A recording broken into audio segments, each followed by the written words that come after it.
बाद अग्नि का पान किया। सारे ब्रजवासी जय जयकार करने लगे। आइए कालिया मर्दन श्याम सुंदर के चरणों में आप हाजिरी लगाते हुए आगे बढ़े भाव के साथ। दोनों हाथ उठाकर ताली की सेवा करें।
भगवान कालिया मर्दन करते हैं। कालिया मर्दन करने के उपरांत भगवान आगे लीला करते हैं। ब्रज की जितनी गोपिकाएं हैं, जितनी कन्याएं हैं, इसी मध्य में बड़ी सुंदर लीला भगवान करते हैं। चीर हरण की लीला, बड़ा पावन प्रसंग। शरद ऋतु के बाद हेमंत ऋतु आई। हेमंत ऋतु में प्रथम मास अर्थात मार्गशीर्ष में गोपियां, ब्रज की कन्याएं व्रत रखती हैं। माताएं बहुत ध्यान से सुनेंगे। सारी कन्याएं व्रत रखती हैं। ब्रह्म बेला में उठ करके भगवती कात्यायनी मैया का पूजन करते हैं। सुखदेव महामुनि राजसी परीक्षित से कहते हैं, राजन कि हेमंते प्रथमे मासे नंद ब्रज कुमारिका चीरु हविष्य हुंजाना कात्यायनी अर्चनम व्रतम। हेमंत ऋतु के प्रथम मास में सारी कन्याएं भगवती कात्यायनी मैया का पूजन करती हैं। ब्रह्म बेला में उठती हैं, जाकर स्नान करती हैं, फिर कात्यायनी मैया की पूजा करती हैं। एक दिन भगवान उन कन्याओं को मिलते और कहते हैं, पूजा तुम्हारी बड़ी अच्छी है, लेकिन पूजा करने की विधि नहीं ठीक। स्नान करती हो, बिना वस्त्र के करती हो, ये उचित नहीं। गोपियां कहती, तुझे कैसे पता कि हम क्या करती हैं? भगवान कहते, हम सब जानते हैं। ब्रह्म बेला में उठ करके आप पूजा करती हैं और पूजा में क्या मांगती हैं ये भी मुझे पता। गोपियों ने सोचा कि विद्या भर का छोरा, इसको क्या पता, लेकिन भगवान तो हरि व्यापक सर्वत्र समान। भगवान जानते। भगवान बोल पड़े कि कात्यायनी महामाये महायोगींधीश्वरी नंद गोपसुतम देवी पति में गुरुते नमः। आप यही मांगती है मैया कात्यायनी के मंदिर में जाकर के कि जो नंद का दुलारा है ना, वो मुझे पति के रूप में प्राप्त हो। पति में गुरुते नमः, पति के रूप में प्राप्त हो। सारी गोपियां आश्चर्यचकित हो गई, भगवान इसको कैसे पता कि हम इसी को मांगते। भगवान ने कहा, आज समझा दे रहा हूं, आज के बाद समझाऊंगा नहीं, प्रैक्टिकली करके दिखाऊंगा। सो एक दिन मनसा वाचा कर्मणा, मन से वचन से कर्म से तीनों भाव से गोपियां स्नान कर रही थी। मन से परमात्मा का चिंतन कर रहे थे, वचन से कृष्ण कृष्ण पुकारे रहे थे और कर्म से स्नान कर रही थी, वो भी कन्हैया को पाने के लिए। तो मैंने कल ही निवेदन किया कि तीनों भाव से अगर कोई भी बुलाएगा तो भगवान अवश्य आएंगे। मनसा वाचा कर्मणा, तीन भाव से अगर आपने बुलाया तो ईश्वर अवश्य आएगा। भगवान सखाओं के साथ में आए। सारी गोपियां आपस में बात करती हैं, कन्हैया ऐसा है, चित चोर है, छबीला है, नटखट है। भगवान के स्वरूप का दर्शन कराती हैं। अधरम मधुरम वदनम मधुरम नयनम मधुरम हसितम मधुरम हृदयम मधुरम गमनम मधुरम मधुराधपतेरखिलम मधुरम। भगवान के स्वरूप का दीदार करते हैं। भगवान आए सखाओं के साथ में और सारी गोपियों का वस्त्र चुरा करके कदम्ब की डाली पर बैठ गए। बहुत ध्यान से समझिएगा, इस प्रसंग पर टिप्पणियां बड़ी होती हैं, बहुत प्यार से समझिएगा। भगवान कदम्ब की डाली पर बैठ गए। एक गोपी ने गाली, सखी स्नान ही करती रहोगी कि बाहर भी निकलोगी? दूसरे ने कहा सही कह रही है तू, जैसे सामने देखा घाट पर सारे वस्त्र गायब। दूसरी ने कहा निकल कर पहनेंगी क्या, हम सबके वस्त्र तो गायब हो गए हैं। सबने नजर घुमा घुमा कर देखा तो कदम्ब की डाली पर सबके वृक्ष टंगे। एक ने कहा वो देखो हम सबके वस्त्र वृक्ष की कदम्ब के वृक्ष की डाली पर टंगे। सबने और गहराई से देखा तो श्रीमान जी के छोटे छोटे चरण दिखाई दिए। बोले अरे भैया नंद का छोरा भी बैठा हुआ है, सबसे बड़ा चोर तो वही है। अभी तक माखन चुराता था, चित्त चुराता था, लेकिन आज से ये चीर भी चुराने लगा, वस्त्र की भी चोरी करने लगा। सो महाराज 4 वर्ग की गोपियां हैं, ब्राह्मण, क्षत्रिय, वैश्य और शूद्र। ये 4 वर्ग की गोपियां हैं और चारों का भावार्थ वेदव्यास जी ने लिखा है। जो शूद्र वर्ग की गोपियां भगवान से कहती हैं कि श्याम सुंदर ते दर्श्य करवाम तपोदितम देहि वांसांसि धर्मागे नोचेत रागे ब्रुवामहे। चारों वर्ग की गोपियों का भाव अलग अलग है। जो शूद्र वर्ग की गोपियां हैं वो कहती हैं श्याम सुंदर ते दास्या, कन्हैया हम आपके चरणों की दासी हैं, मेरा वस्त्र मुझे वापस लौटा दो। कल ही मैंने निवेदन किया शरणागति भाव श्रेष्ठ भाव, प्रभु हम भी शरणागत हैं स्वीकार करो तो जाने।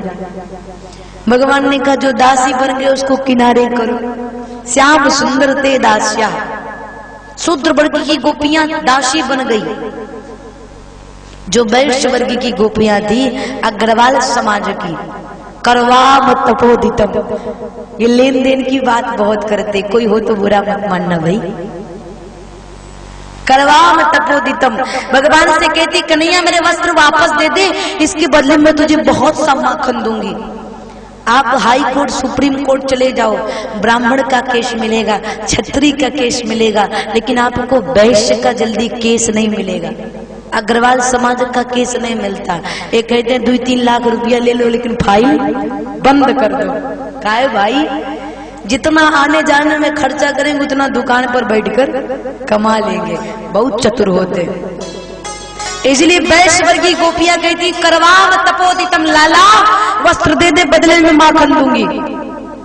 और जो ब्राह्मण वर्ग की गोपियां हैं, ब्राह्मणों को सबसे ज्यादा उपदेश देने में अच्छा लगता है, मौका पाते शुरू हो जाएंगे, वो फॉलो करे या ना करे, लेकिन ऐसा नहीं करना चाहिए, शास्त्र ये कहता है ऐसा नहीं करना चाहिए। पूछा जाए तुम भी करते हो तो 0/0। देहि वांसांसि धर्मज्ञ, ब्राह्मण वर्ग की गोपियां धर्म की शिक्षा दे रही है। कन्हैया तुझे लाज नहीं आती, ये धर्म है कोई कि स्त्री कोई स्नान कर रही है तो वस्त्र चुरा कर भाग जाओ, तुझे पता नहीं धर्म क्या है। भगवान ने कहा ओए धर्म की ज्ञानी, तुम्हें पता है कि धर्म क्या है? निवस्त्र होकर के स्नान कर रहे हो, क्या तुम्हें पता है धर्म क्या है? स्त्री को कभी भी बिना वस्त्र के स्नान नहीं करना चाहिए। क्यों? दोष लगता है, जल में वरुण देवता का वास होता है, इसलिए माताओं को बिना वस्त्र के स्नान करना वर्जित है, शास्त्रसम्मत है। एक बात आपको बता दूं, चाहे कथावाचक हो या फिर पंडित हो या फिर ज्ञानी हो, कोई भी हो, अगर वो किसी को उपदेश दे रहा है, जब तक वो जीवन में ग्रहण नहीं करेगा, जब तक स्वयं के जीवन में प्रयोग नहीं करेगा, उसके कहने का कोई लाभ मिलने वाला नहीं है। उदाहरण दे दूं एक छोटा सा। एक जगह कथा हो रही थी, एक महाराज जी कथा बोल रहे थे, तो एक माता जी कथा के बाद अपने बेटे को लेकर के महाराज जी की कक्ष में गई और कहा महाराज जी हमारे बेटे के भीतर एक बहुत बड़ा अवगुण है। महाराज जी ने कहा कौन सा अवगुण है? बोले इसको डायबिटीज हो जाएगा, ये बहुत गुड़ खाता है, गुड़ का आदी है, 24 घंटे में 20 घंटे इसको गुड़ चाहिए। महाराज जी ने कहा अच्छा ठीक है माता जी ले जाइए, कल लेकर के आइएगा। कल लेकर के गए तो लड़के को लेकर के गए, माता जी ने महाराज जी ने इस लड़के से कहा बेटा गुड़ खाना छोड़ दो। तो माता जी ने कहा जब इतना ही कहना था महाराज जी तो कल ही कह देते, आज काहे कहे, आज काहे बुलाया। महाराज जी ने कहा माता जी कल तक मैं स्वयं गुड़ खा रहा था, पहले मैंने खाना छोड़ा फिर मैं इसको बता रहा हूँ। कथा शिक्षा दे रही है, जब तक आप जीवन में ग्रहण नहीं करेंगे आपके बात को कोई फॉलो करने वाला नहीं है। कितना उपदेश दो गला फाड़ फाड़ करके, ई कर जाओ वो कर जाओ, खुद करते हो का? स्वयं करो फिर दूसरे को शिक्षा दो। देहि वांसांसि धर्मज्ञ। और जो क्षत्रिय वर्ग की गोपियां हैं, क्षत्रिय तो क्रोधी स्वभाव के होते हैं, वो माला से काम नहीं चलाते, तुरंत भाला उठा लेते हैं, उनका माला से काम ही नहीं चलता। गर्जना करते हुए बोल पड़ी कन्हैया मेरे वस्त्र वापस दे दे वरना नंद राय जी से जाकर शिकायत कर दूंगी। भगवान ने कहा जाओ, जा करके पहले बाबा से शिकायत कर दो, जब बाबा आकर कहेंगे लाला वस्त्र वापस दे दे तब मैं दूंगा, जाओ। गोपियां कहती हम जाएं कैसे? भगवान ने कहा जैसे आई थी वैसे जाओ। अरे जल से बाहर कैसे निकले? भगवान ने कहा जैसे भीतर गई थी। इतना बड़ा अपराध करने के बाद धमकी दे रही।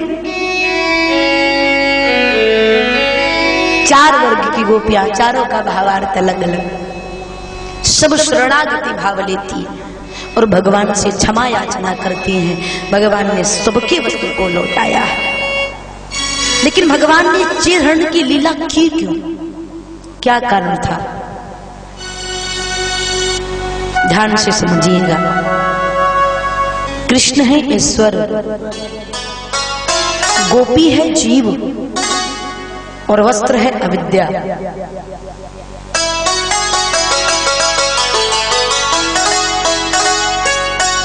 बोल भक्त वत्सल भगवान की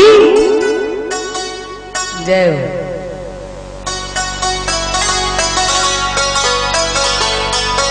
सोने वाले से पूछा जा सो रहे थे? नहीं, मैं तो ध्यान से सुन रहा था, नेत्र बंद करके।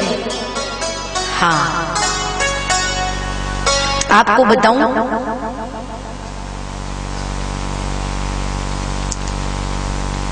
कृष्ण है ईश्वर, गोपी है जीव, वस्त्र है अविद्या।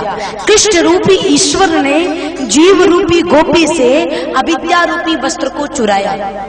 ध्यान से समझिएगा, कृष्ण रूपी ईश्वर ने जीव रूपी गोपी से अविद्या रूपी वस्त्र को चुराया। जैसे उदाहरण में समझिएगा, हम हैं कथावाचक, हम कथा गा रहे हैं, आप लोग प्यार से बैठ करके कथा श्रवण पान कर रहे हैं, हम एक दूसरे को देख रहे हैं ना, एक दूसरे को देख रहे हैं। कदाचित हम दोनों के बीच में एक काला सा पर्दा पड़ जाए तो क्या एक दूसरे को देख पाएंगे? इसी पर्दे का नाम है अविद्या। जब तक वो अविद्या रूपी पर्दा नहीं हटेगा भगवान का साक्षात्कार दर्शन होने वाला नहीं है। भगवान ने वस्त्र ना चुरा करके अविद्या रूपी पर्दे को हटाया। अगर अविद्या रूपी पर्दा नहीं हटता तो भगवान गोपियों के साथ में कभी महारास नहीं कर पाते।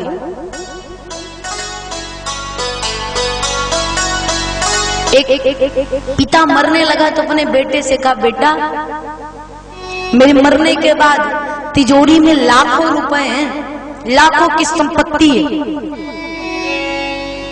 पिता की मृत्यु हो गई।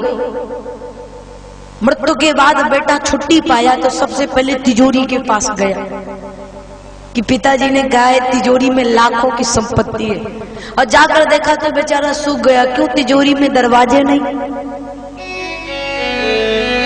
तिजोरी में गेट ही नहीं, और जब तिजोरी में गेट ही नहीं तो पैसा कहां से होगा? अब वो लगा माथा पीट करके रोने कि मरते समय भी बाबूजी झूठ बोल करके गए। अरे मरते समय कम से कम सही बोल दिए होते। माथा पीट कर रो रहा था, हे भगवान अब क्या करूं, हे भगवान अब क्या करूं। तब तक उसके पिताजी के एक मित्र आ गए और कहा, बेटा क्यों रो रहे हो? बोले कुछ नहीं, बाबूजी मरते समय कहे थे कि तिजोरी की में लाखों रुपए की संपत्ति है और तिजोरी में गेट है नहीं। मित्र ने कहा, रुको रुको, मित्र ने क्या किया, तिजोरी के ऊपर जो पिंड किया गया था उसी पिंड को खुदेरा। जब पिंड को हटाया ना तो पूरी की पूरी तिजोरी सोने की निकली।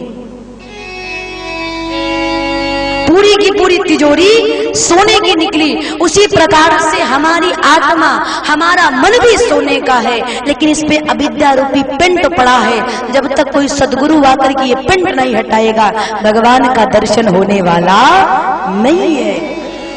इसलिए सच्चे सदगुरु किसी साधक के पास जाया जाए।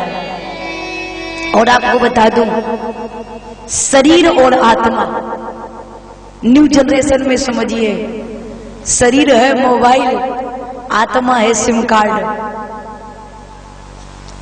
मोबाइल को चार्ज करते हैं और सिम को रिचार्ज करते हैं। मोबाइल तो बदलती रहती है लेकिन सिम जल्दी नहीं बदलते। मोबाइल को चार्ज करते हैं और सिम को रिचार्ज करते हैं। शरीर को चार्ज भोजन करता है और आत्मा को रिचार्ज परमात्मा करता है।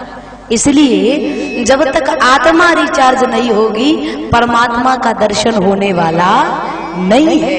इसलिए अपने आत्मा को रिचार्ज किया जाए। कैसे करेंगे भैया? जब शरणागति भाव आएगी, सारी गोपियां शरणागति भाव लेकर के, मेरे गिरधर तो ही सहारा है। गोपियां शरणागति भाव लेकर के भगवान का दर्शन करती हैं और भगवान ने गोपियों के ऊपर कृपा की, चिढ़न की लीला करके। आइए दो पंक्ति मस्ती के साथ गुनगुनाएंगे कि मेरे गिरधर तू ही सहारा है, मेरे